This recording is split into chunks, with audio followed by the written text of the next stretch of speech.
Hello, Sagittarius. Welcome to the Plaid Sheep Oracle. I am doing 2023 readings.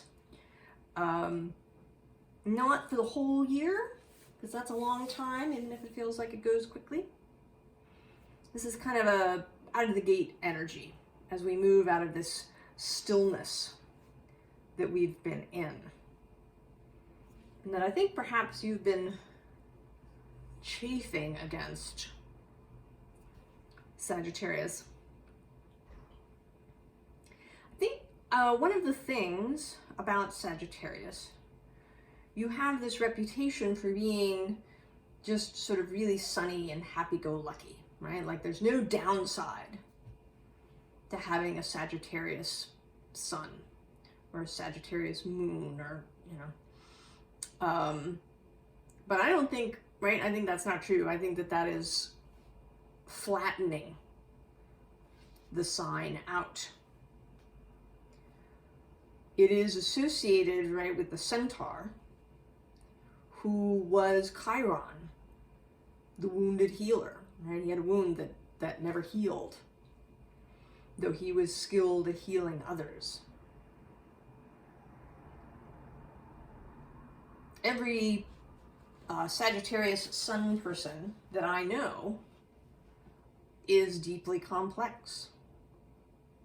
They have all of their other placements, of course, but even just the sign of Sagittarius is, I think, as complex as every other sign. I do think the fire signs in particular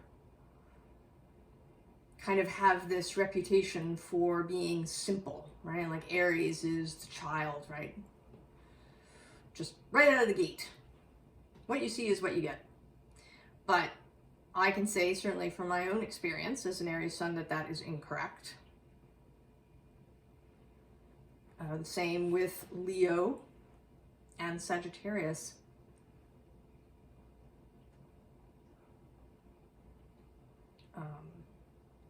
I don't know if it's something about fire being really visible and bright that makes us think this way. But the card that came out of the Wisdom of Avalon deck for you is perception. And I think that what you are being asked here, Sagittarius, is to really perceive yourself. The astrological aspects for you in 2023 aren't actually happening so much in your sign, right? Currently, Mars is moving retrograde in opposite in Gemini. He will turn direct in mid-January. And Jupiter, who is domiciled, is the ruler of Sag. He dipped into Aries a little earlier, but he's been moving backwards through Pisces. Backwards and now forwards, and he's about to re-enter Aries on December 20th. And he's going to stay there until the end of May. And then he moves into Taurus, Earth sign.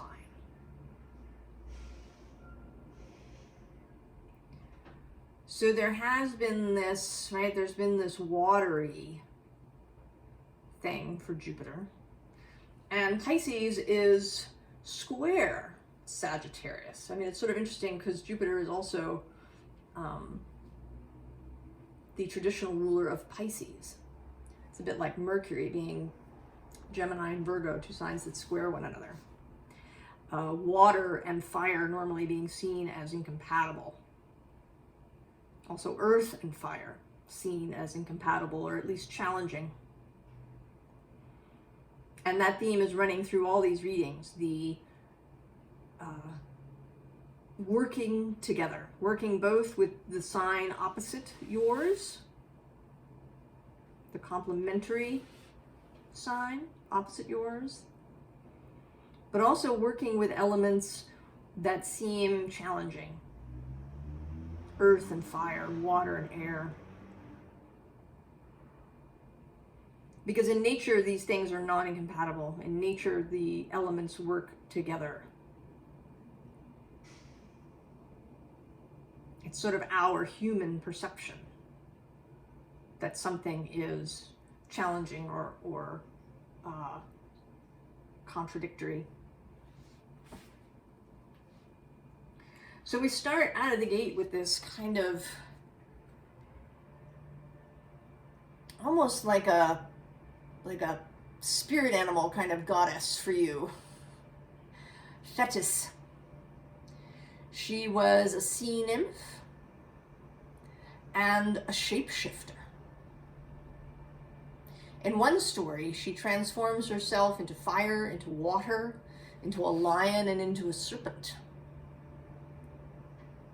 So fire and water. As the card says, she is that center of peace and calm that is always available, even in the midst of changing forms. I think perhaps the other difficulty you've been having, Sagittarius, and maybe because you may feel some sort of need, right, to be Sag, right, to be the happy-go-lucky character of the zodiac, to be sunny, optimistic. And the world has been a challenge for that. And you may be exhausted. It may be that you haven't been attending to the parts of yourself that don't feel that way. And this whole first row, right, is, I think you can see in the camera, is all black and blue and deep green, right? It's a lunar energy. We come out with Epona, the goddess of the horse, originally a Celtic goddess from Gaul, and then taken up by the Romans.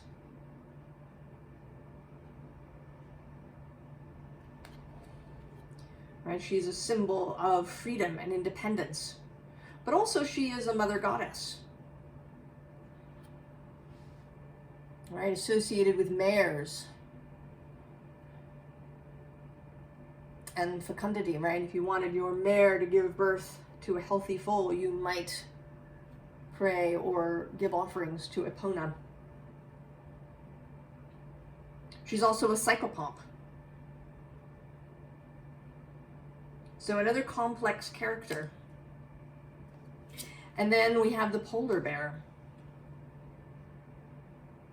And in this particular image, this polar bear with sort of almost wings, right? I mean, it's kind of a cloak. This bear is wearing a cloak of darkness.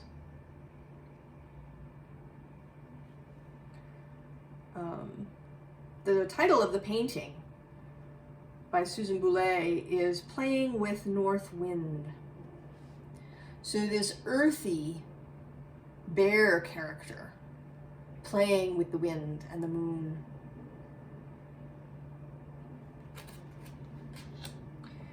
You do not have to, right, stick only to what you think is appropriate for you. And then we have Ishtar, an earlier version of Venus. And also of Demeter, because she does, right, when she descends, the earth turns to winter.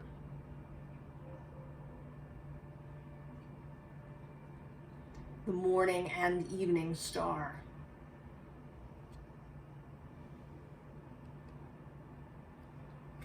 And she can venture into the depths of the underworld and return.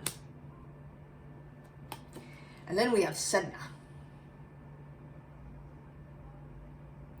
who, right, has a deeply disturbing beginning.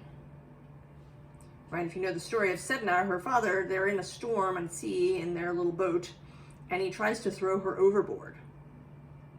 right, in order to save his own life. And she clings to the side of the boat, and he actually chops her fingers off so that she can't cling, and she sinks, and her fingers become all of the mammals of the sea, whales and seals. And she goes down into the watery underworld, and she is now the ruler of the dead. She's also somebody that you would give offerings to ensure plentiful catch in the sea. So she is, right, she is, you know, not, right, she's not a nice, pretty, happy sort of goddess. You know, she's about betrayal and rage, but also about fecundity and beauty that can come even out of terrible circumstances.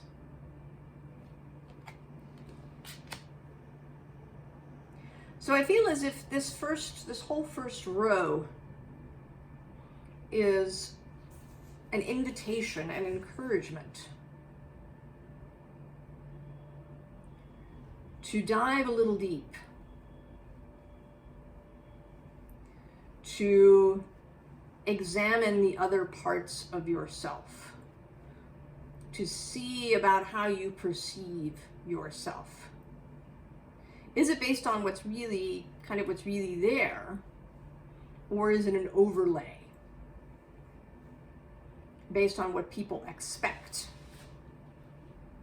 of Sagittarius? And then we have the Tower.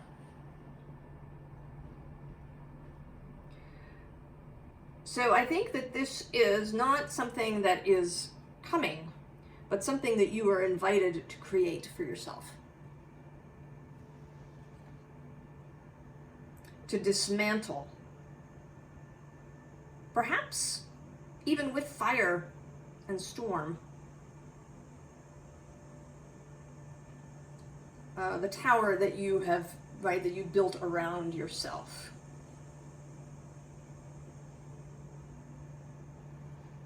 To keep you wherever you are.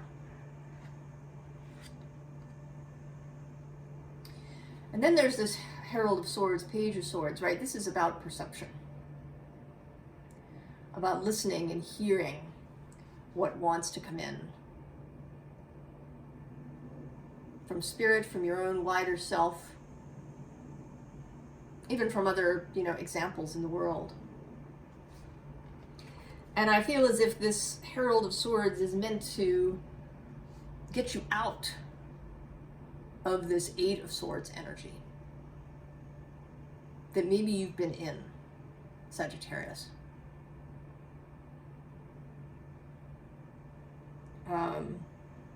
This whole time I've felt this sort of resistance from you to, I don't know, resistance to seeing what's there, resistance to the deeper meaning of all things, because it can be disturbing, certainly, to go into these deeper places, to examine the darker, deeper aspects of ourselves, the parts that feel rage or grief or envy or despair.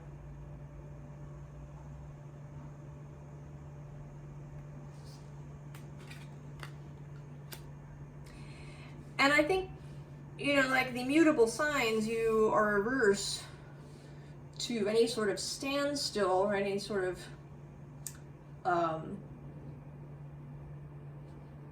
what appears to be outer constriction. But it may be that the real problem is not what's been happening in the outside world, where there certainly there is absolutely restriction. in the outside world. But the real restriction may be internal, in a refusal to see these deeper aspects of yourself that you may find unwanted. You know, that you, right, you just want to, right, you want to go, you want to move on, you want to reach your goal, you want to run with your torch into new places.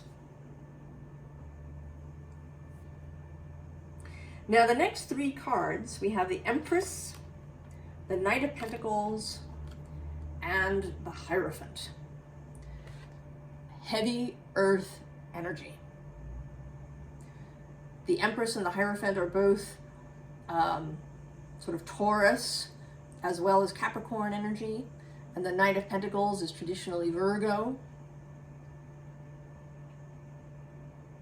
Right? These are all the earth signs.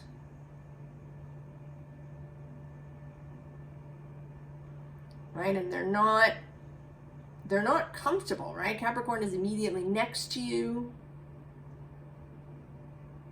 That's a semi-sextile, kind of an irritating thing, right? Taurus is quincunx, not directly across the way. Same with Virgo, which is square.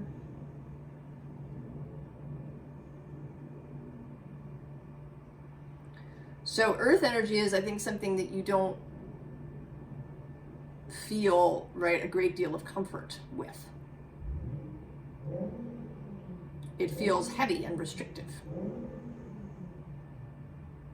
But it doesn't have to be, right? The Empress is generative. You know, actually, this also brings up the fact that Saturn is about to move into Pisces. So he is about to square your sign. So that's going to be, right, that is the challenge, right? Saturn moving into Pisces to square you in March.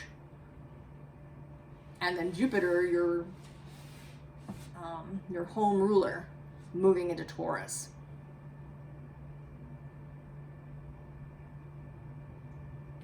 So this is a challenge to you to change your perception around what Earth means and what stability means, and perhaps what it is that you want in your life. It may be that you really want some things that seem, right, they seem too stable, too unmoving, like a home or children or you know, a job or a business that you're going to build, and that, you know, could be something you're doing for 20 years, right? Building a business,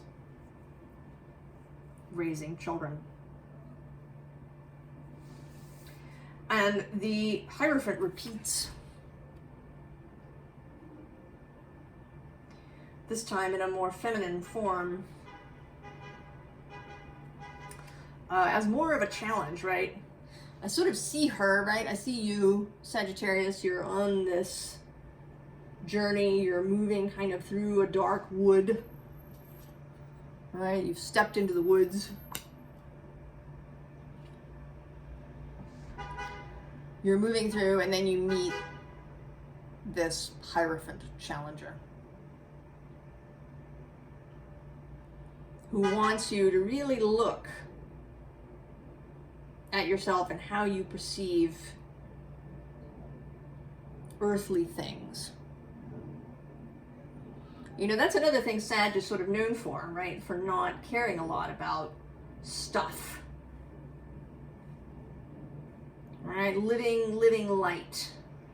Right? That, you know, Sages tend not to be, you know, really interested in fashion or and having the latest stuff, right? Sag is really free, right? Like the sort of fool of the, right? If you combine the fool and maybe the chariot and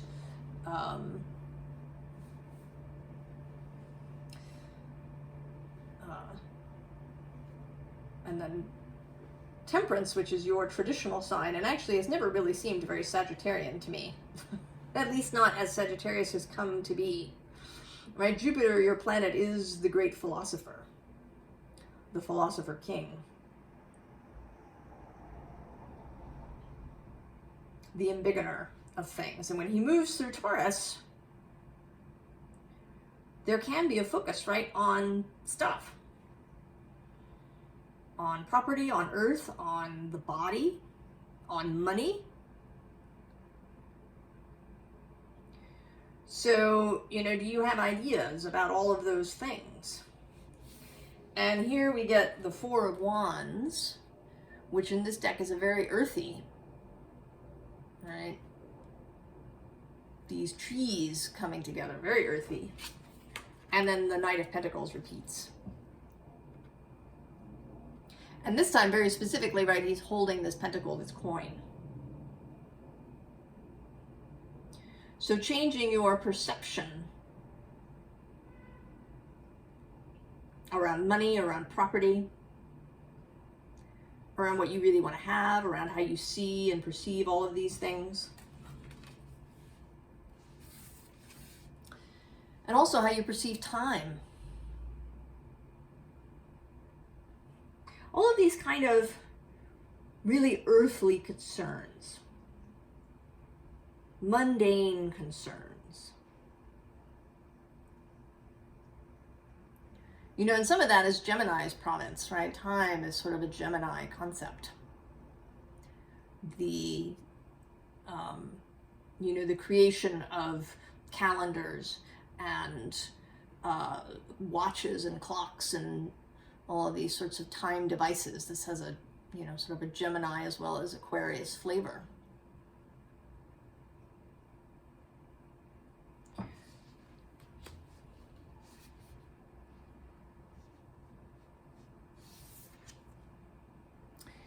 So here, right, in this home away, this sort of speaks to me about creating a movable stability. And this actually is something else that's coming up in the readings, is how to be stable internally. And this is part of how we perceive stability and stability in our own life and what it means. I think that it is a very good practice for all of us to create an internal home.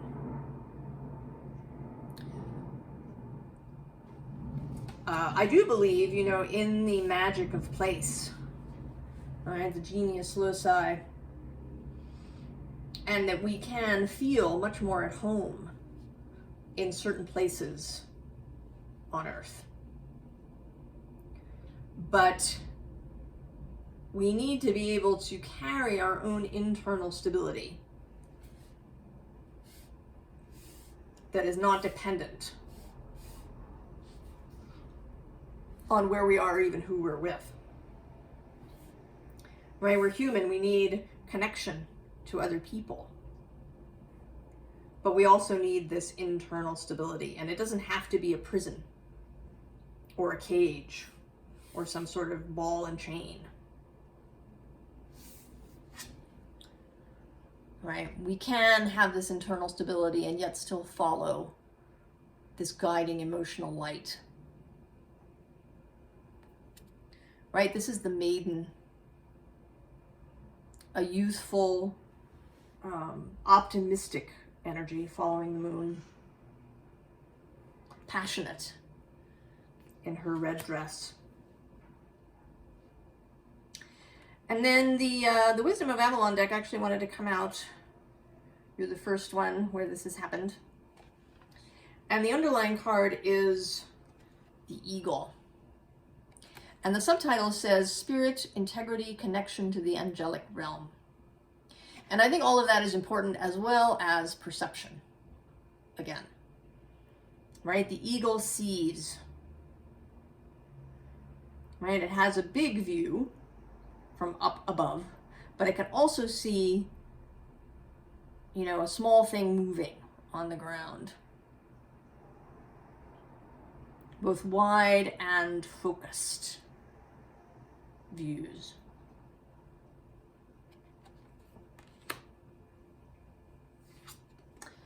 And then there's this wind fairy, which I think is a nod to Gemini across the way from you, and of using those Gemini gifts of being able to see different angles, see different people's points of view, hold contradictory ideas at once, to be not quite so laser focused on something, to not, right, to allow for other people's points of view. That can be something that happens with Sag, right? It's sort of your way or the highway a little bit.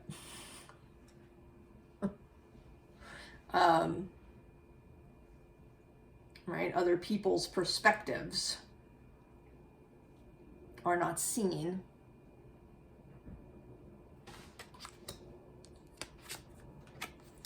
And then movement comes out, followed by this cow. And the cow says, nourishment, abundance, asking, receiving. So here again, water and earth. Right here, both water and earth, and this water and this earthy cow. You know, asking for help when you need it. Believing in the abundance of the world, even though perhaps it seems like it's going to heck in a handbasket.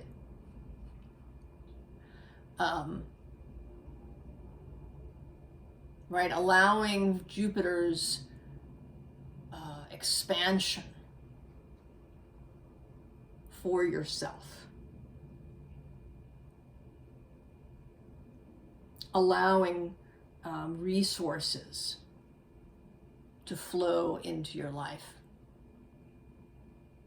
You don't have to be the starving artist if that's where you've been, or the activist, the starving activist. Right? And stability doesn't mean, you know, having $1 billion that you keep in a vault somewhere.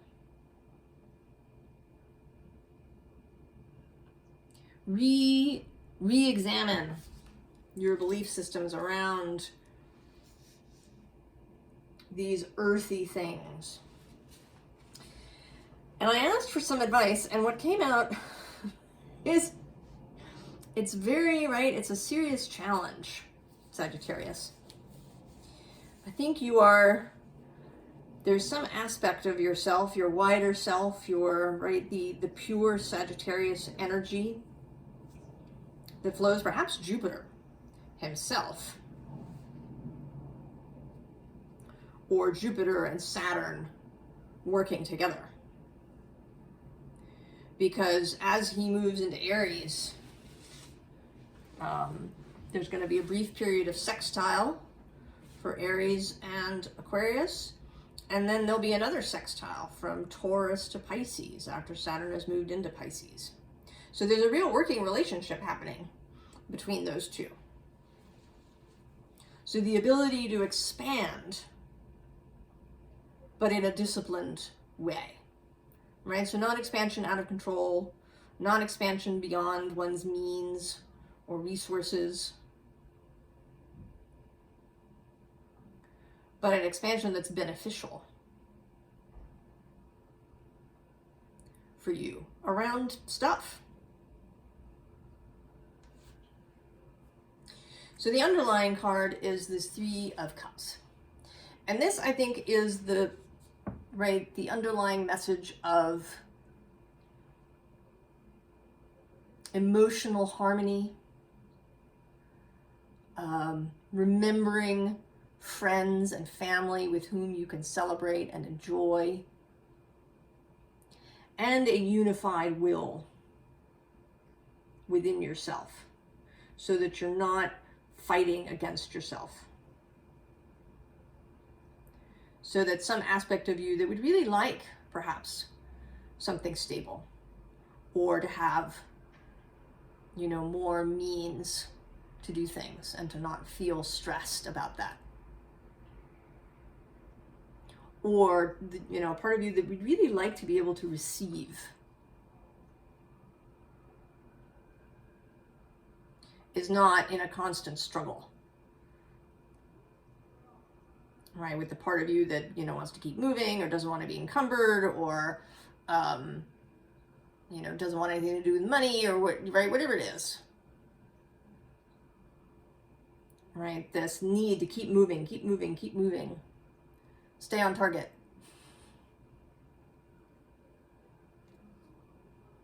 Right, that's a kind of choleric thing that we have going in our modern society. Achievement, movement, fire. So there's three, right? There's 3 of Cups. Joyful, heart-centered celebration. Now these underlying cards are all challenging. And I feel like it's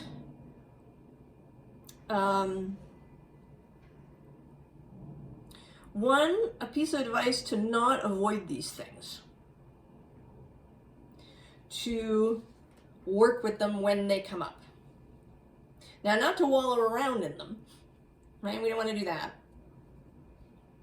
But when we encounter the 3 of Swords, the Devil, the 5 of Wands, and the 5 of Swords, that we don't have to either A, run away, B, get into a fight, C, you know, do something to avoid. That there are ways, right? If we do this work around coming to terms with all of our parts, not just accepting our parts, but loving our parts and loving all of the things that we want.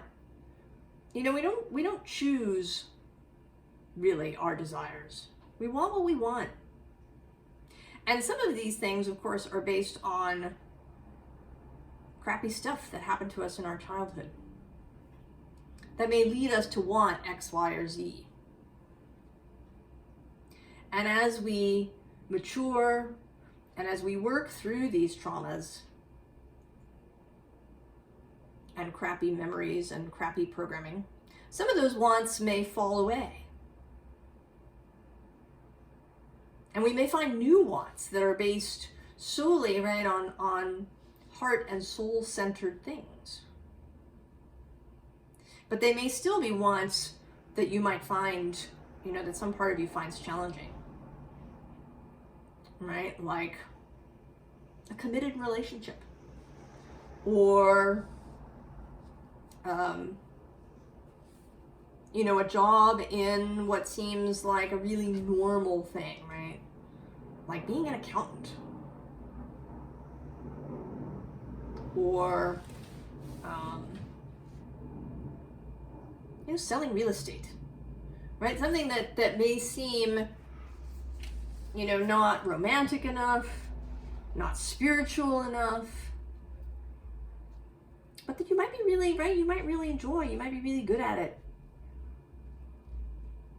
And you could do it in a way that didn't deviate from your own integrity, that was helpful to the people that came in contact with you.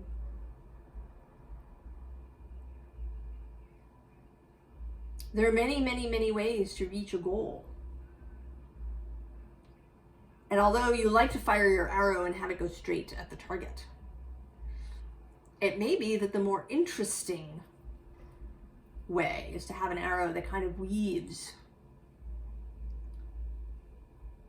That travels over here and then turns a corner and then goes somewhere else, and that, you don't reach the target.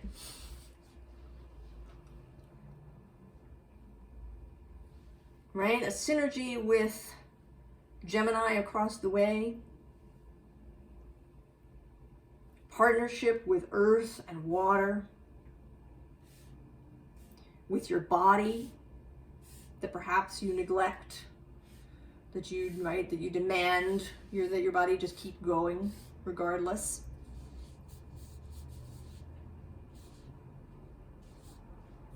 Finding your full complexity, Sagittarius. And you don't give up your idealism or your love of movement and fire. You just become, right, more integrated, more whole.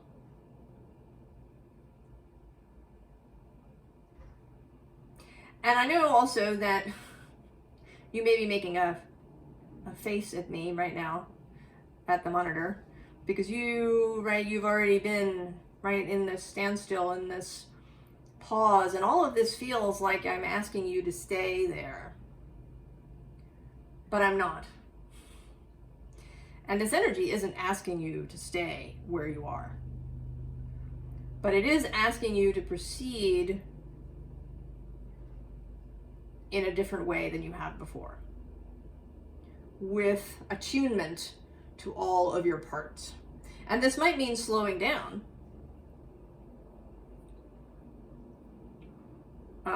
or taking a more circuitous route than you wanted. But I think that you will feel so much better when you're not in this state of resistance against your own self. That will be really liberating, Sagittarius. And I'm encouraged that you came out earlier in the scheme, that you didn't wait until the very end. So I think you're ready to embrace this more whole way of moving forward, of enhancing your wonderful Sagittarius qualities through a really good foundation, through emotional and fiscal, perhaps, maturity. Right? Maturity around resource, around feelings, emotional intelligence. These are things that all of the signs can use and benefit from. So I wish you all of the very best, Sagittarius. I think there are great possibilities for you in the years to come, following this transformation, this change for you. I will see you in the new year. So long, Sag.